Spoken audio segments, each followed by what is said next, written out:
അങ്ങനെ നമ്മുടെ അത്താഴം ഇവിടെ റെഡി ആയിട്ടുണ്ട്. ബീഫ് കറി, മോര്, ഉരുളക്കിഴങ്ങ് മെഴുക്കുവരട്ടി, കേര വറുത്തത്,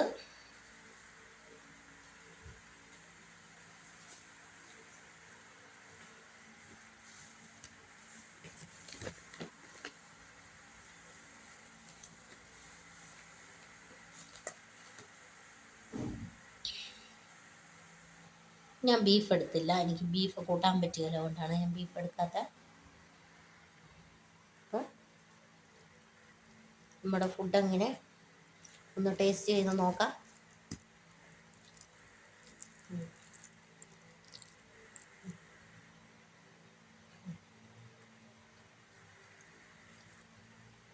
അടിപൊളി ഫുഡാണ്,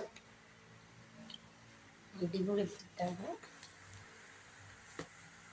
അപ്പം നിങ്ങളുടെ വീട്ടിലേക്ക് കറി എന്തോ ആണെന്നൊക്കെ ഒന്ന് പറഞ്ഞിട്ട് പറയുക.